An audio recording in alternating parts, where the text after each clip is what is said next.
Assalamualaikum warahmatullahi wabarakatuh. Alhamdulillah, alhamdulillahi rabbil alamin. Assalatu wassalamu ala asrafil anbiya'i wal mursalin. Sayyidina wa maulana Muhammadin. Ashhadu an la ilaha illallah wa ashhadu anna Muhammadar Rasulullah.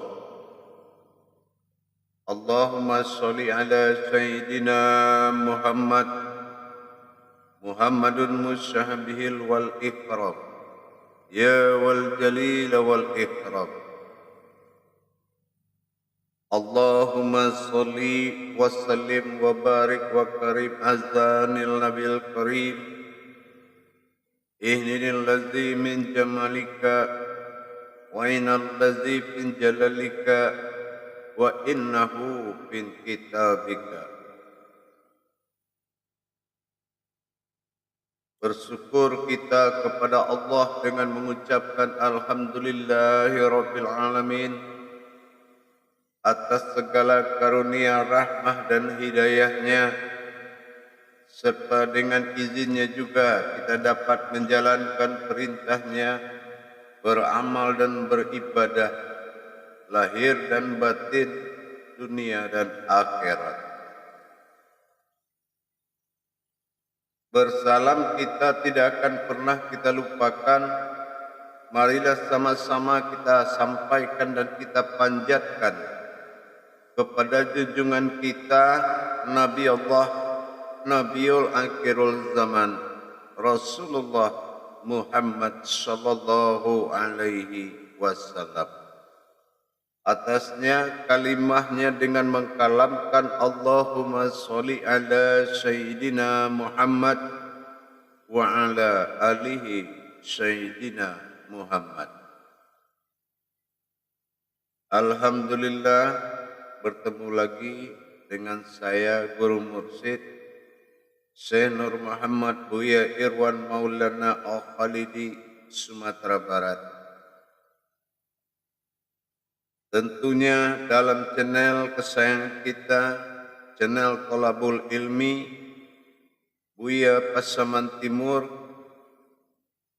dalam rangka meningkatkan iman dan takwa kita kepada Allah Subhanahu wa Ta'ala atas karunia, nikmat dan hidayahnya, sehingga kita dapat belajar menjalankan segala amal dan ibadah, menjalankan segala amanahnya, yang insya Allah dengan thalabul ilmi kita bisa menjalankan segala bentuk hakikat yang terkandung dalam makna syariat.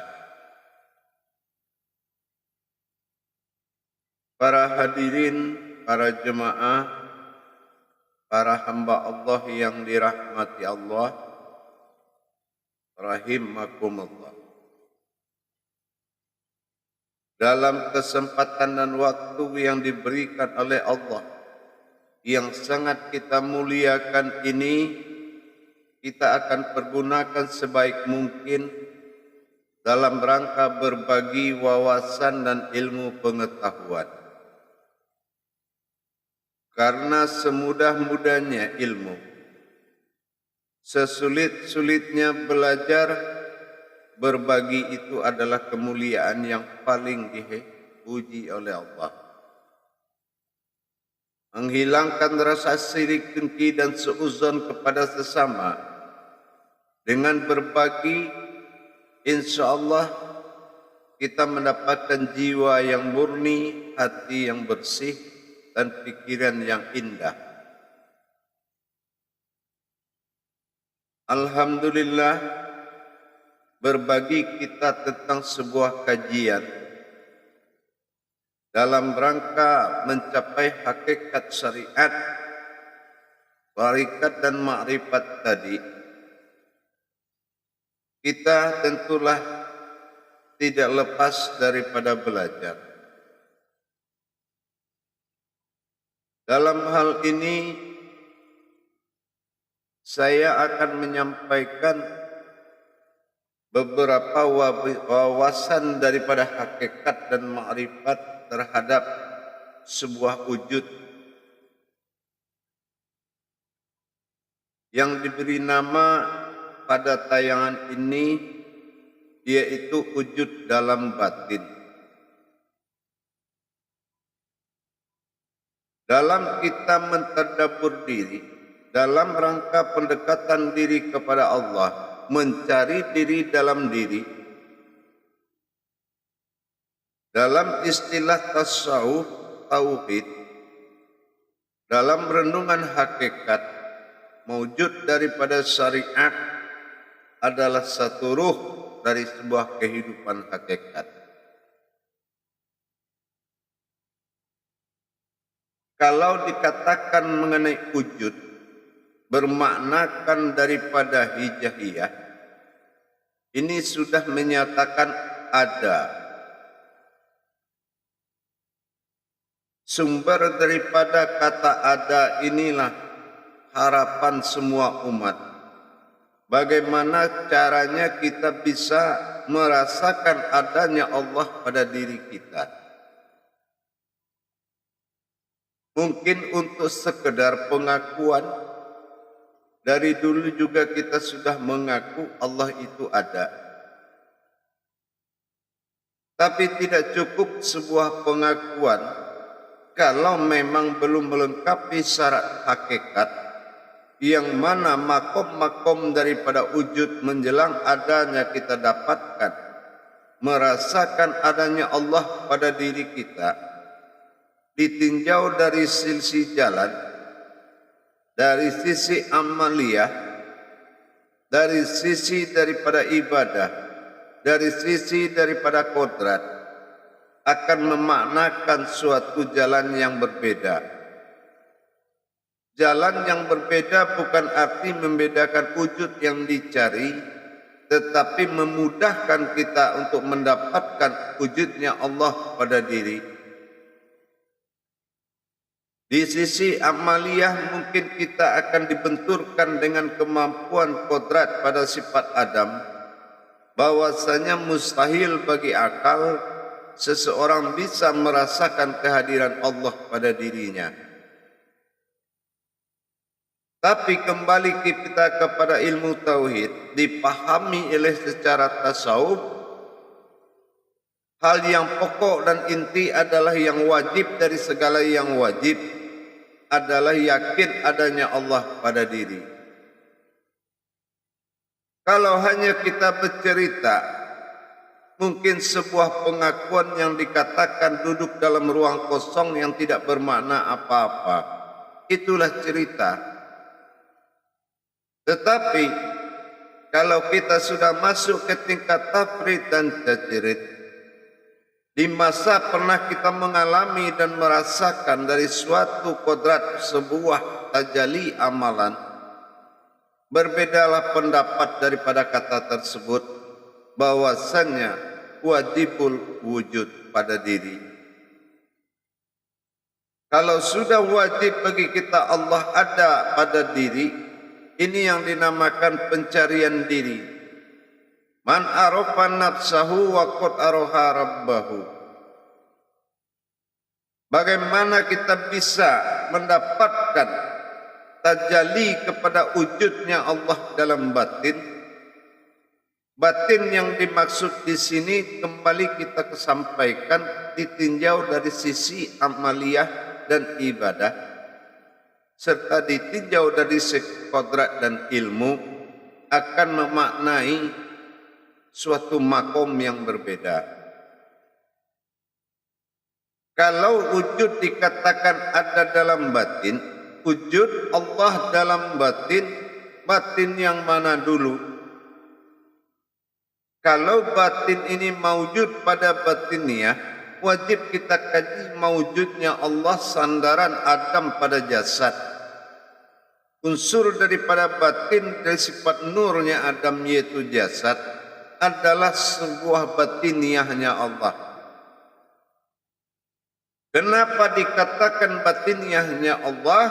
Karena wujud daripada jasad, kodrat daripada Adam tidak memiliki asal usul daripada alam.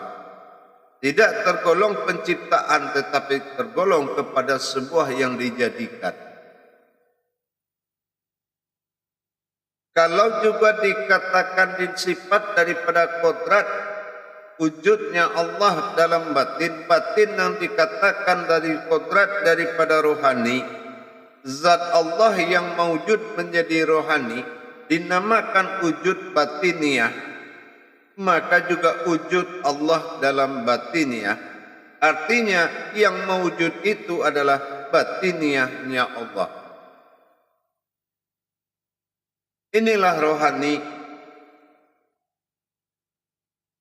Tapi kalau kita lihat dari aspek batin, yaitu berwujud kepada sifat nyawa bagi kita, maka lebih memudahkan lagi untuk memahami ke dalam bahwasan kodrat tersebut sudah mewakili nur dengan zat tadi. Kodrat Adam dan Muhammad telah diwakili daripada wujud nyawa dinamakan batin, yaitu batinu. Apa yang dikatakan dengan sifat batinu? Suatu an-nazir terhalus tapi bersifat kodrat nyawa. Inilah yang dikatakan lapisan demi lapisan kalau kita ingin mencari namanya batin dalam diri. Kenapa juga nyawa tidak bisa dilihat? Dia golongkan pada sifat batinu, yaitu batin wujud seperti mewujudnya sebuah batin tetapi dalam kodrat halus. Dan ini sering disebut dengan kata ayan sabita. Tetapi mencari diri dalam diri terpanggil lagi dalam wafi anfusikum afala tubsirun. Mana diri yang dicari dalam diri? Sesuatu kodrat yang berdiri. Dikatakan kodrat yang berdiri tadi adalah wafi anfusikum afala tubsirun itu. Itulah kodrat daripada nafsahu dan rabbahu. Kemana dampak daripada nafsahu pengenalan diri dan rabbahu pengenalan batin atau wujud?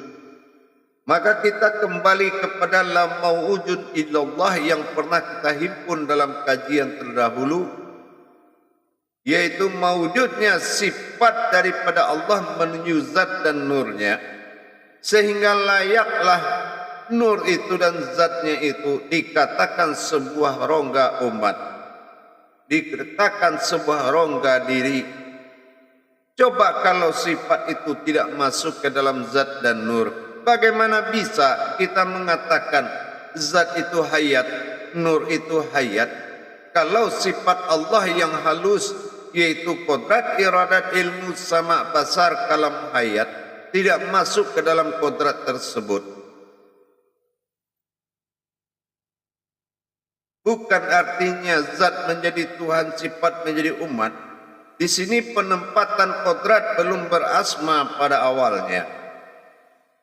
Nah, setelah sifat ini masuk, maka zat dan nur mewujud menjadi kodrat. Kodrat hayat bersifat dinamakan daripada nur, dan kodrat berwujud dinamakan daripada zat. Bagian dari 4 dan 3. Apa 4, 3 tambah 3 7? Kenapa 4 tambah 3 7 dalam kaji sifat? Karena yang bersifat kodrat itu adalah 4 dan mawujud itu adalah 3. Mana yang dikatakan kodrat daripada 4 itu wujud daripada zat. Inilah yang dikatakan kodrat, iradat, ilmu, hayat.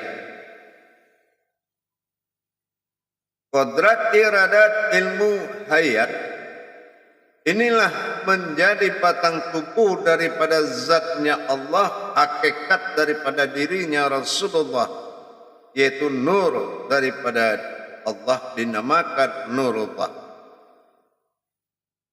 Mana tiga yang dikatakan tempat Allah bersifat?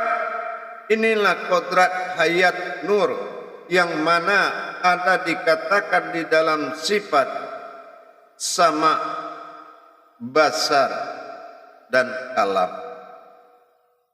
Sama, basar, kalam bertingkah Allah pada sifat dan zatnya sendiri. Inilah menyebutkan terjadinya sebuah hayat atau kehidupan. Kalau sifat ini tadi tidak masuk melengkapi kodrat daripada zat dan nur, tidak akan pernah ada kata keumatan atau sifat bagi Allah yang menyukumnya menjadi umat. Inilah yang dikatakan mewujudnya rohani. Kita untuk mendapatkan wujud Allah dalam batin ini memang perlu proses dari tadabbur, dari kaji diri, berlandaskan makom hakikat dan tajalli dalam tasawuf mencapai perjalanan daripada tauhid. Memang begitu kita mengkaji mundur ke dalam. Nah, setelah kita memahami zat dan nur ini didatangi oleh sifatnya Allah, ini sudah melengkapi kata kebutuhan sifat dan zat. Bersifatnya Allah pada zatnya sendiri, 4 tambah 3 tadi sudah nyata adanya sebagai kodrat yang hidup. Kodrat yang hidup berdasarkan diri sifat, insya Allah sudah bisa menjadi satu kehidupan. Kehidupan bukan berarti sebuah yang hidup, tetapi kehidupan ini adalah berupa napas atau hayat, bukan napas yang turun naik. Inilah dikatakan hayatnya Allah atau hayatullah pada diri, kehidupan. Tetapi mana hayunnya, mana yang hidupnya, dan di sini kita kembali menyirnakan daripada sifat, mencari sifat dalam sifat. Ini pada tingkat la maujudun illallah. Kenapa dikatakan la maujudun illallah? Karena ada kalimat dun. Dun itu menandakan hayat atau hidup. Ini yang dikatakan la maujudun illallah. Nah, kalau sudah kita mengatakan la maujudun illallah, maka kita harus mendapatkan kodrat yang ada di dalam sifat itu sendiri.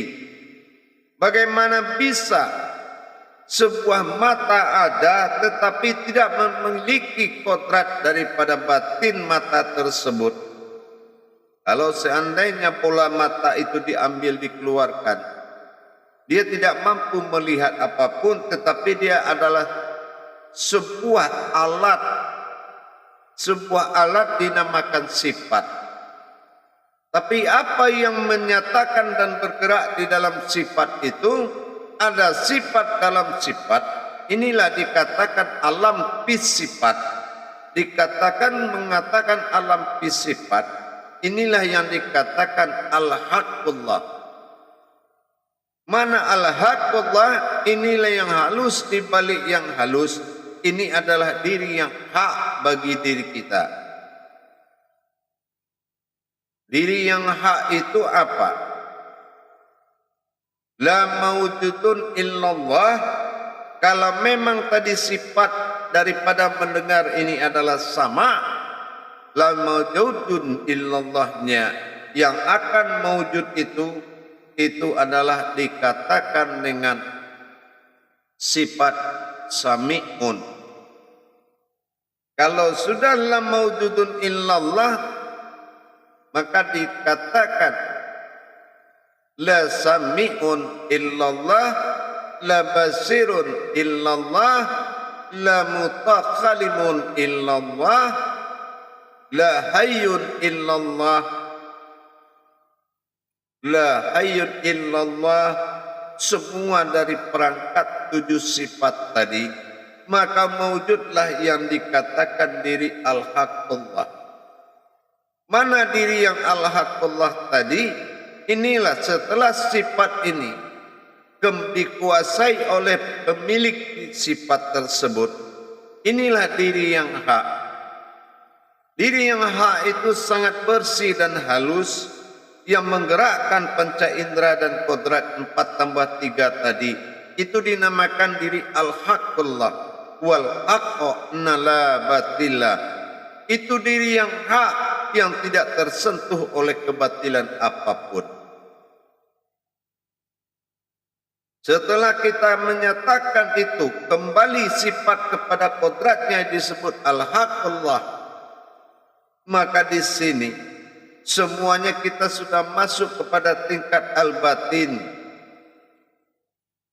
Nah, dikatakan sifat al-batin itu adalah wujud daripada kaji diri yang ujung penghawal dan akhir. Kalau untuk nanti kembali daripada wujud dalam wujud ada sir, nah ini juga kita akan memiliki batasan dulu, bahwasannya pengenalan terakhir daripada kaji diri itu adalah wujud. Wujud adalah akhir daripada sebuah kaji diri. Jadi kalau kita wujud Allah pada batin, nah disinilah yang harus kita pahami, sandaran pandangan terhadap diri yang hak itu, yang bisa bertemu dengan batin sirnya Allah itu yang kita siapkan, yang semata-mata menjadi fi'ilnya Allah untuk mendapatkan gerak nyata af'alnya pada jasad, disebut daripada kodrat sibaharu Adam. Para jemaah yang dirahmati Allah, kalau kita kembali mengkaji daripada batinnya, kalau batin wujud Allah dalam batin, kalau dikatakan wujud Allah dalam batin, sandaran diri al-haq menjadi suatu pedoman makrifat. Diri al-haqnya inilah yang menjadi suatu kodrat yang dikatakan masuk dalam fi'il dan af'al, menggerakkan dan digerakkan. Apa yang menggerakkan? Fi'il pada diri al-haq, af'al pada sifatnya kepada maujud jasad. Fi'il adalah sumber daripada gerik dan af'al sumber adalah gerak. Itu dikatakan diri sifat. Diri sifat yang 7 ini digerakkan oleh diri yang hak. Itulah fi'il menggerakkan af'al. Disinilah maujudullah berbicara, yaitu dinamakan gerak zahirnya Allah. Indahnya di mana? Indahnya diatur oleh wahyunya Allah. Fikli kauli qalbi dan khariri, mengatur perbuatan tingkah laku di dalam salat berkodratkan akan wahyu. Para jemaah yang dirahmati Allah, jadi kita sudah mendapati mana yang dikatakan wujud Allah pada batin. Yang bersifat ini adalah diri yang al-haq. Yang menggerak ini adalah diri yang hak. Yang berbicara ini sifat. Yang mendengar diri sifat. Itulah sifat-sifat dari diri al-haq tadi. Semuanya adalah qadarullah. Semua adalah kodrat Allah semata. Jadi bagaimana kita menampakkan pandangan kita sebagai keinsanan Allah di bumi ini? Inilah yang dijaga dengan kata marifatul haq wa marifatur. Marifatullah wa marifatul haq. Artinya apa?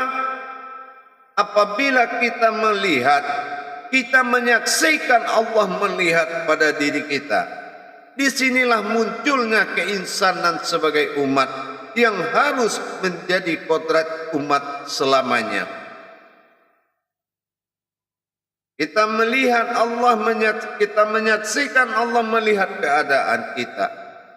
Kita menyaksikan Allah menatap sesuatu di depan kita. Kita menyaksikan Allah menggerakkan diri kita pada solat. Kita menyaksikan Allah bercerita dengan seseorang. Kita saksikan Allah mendengar sesuatu. Inilah yang dikatakan la mawjudun illallah.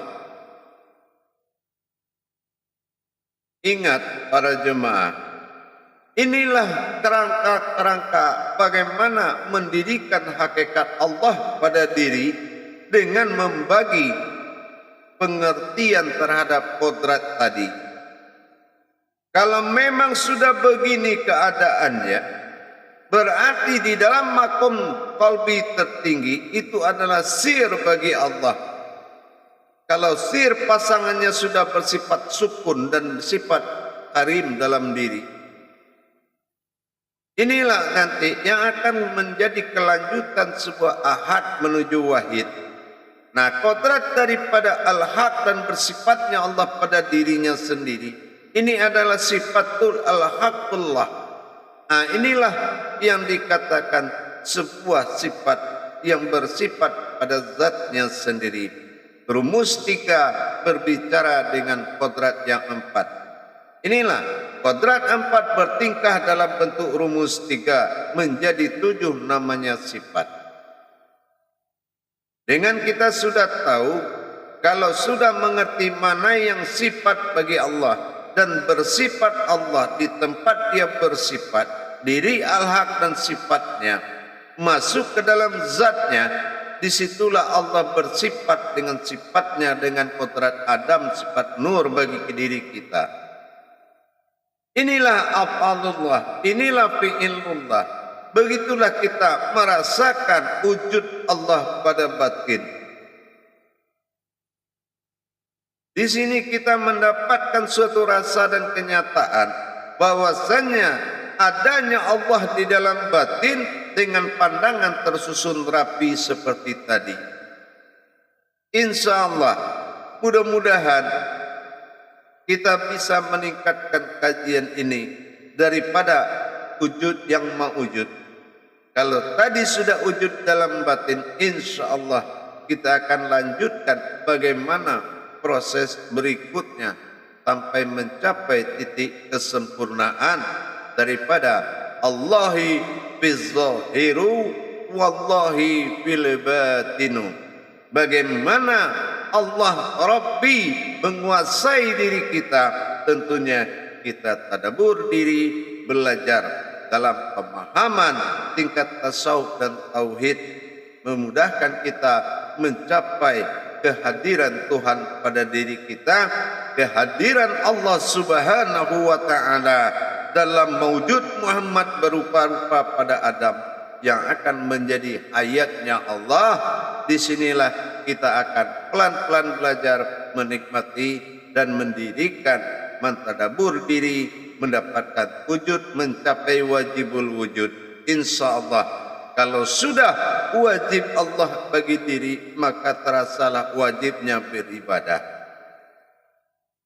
Bagaimana nanti penyesuaian dan tajalinya, insya Allah dalam tayangan berikut kita akan kupas lagi sampai mencapai titik benar-benar bersahadah langsung menuju Allah dalam rukun amal dan ibadah.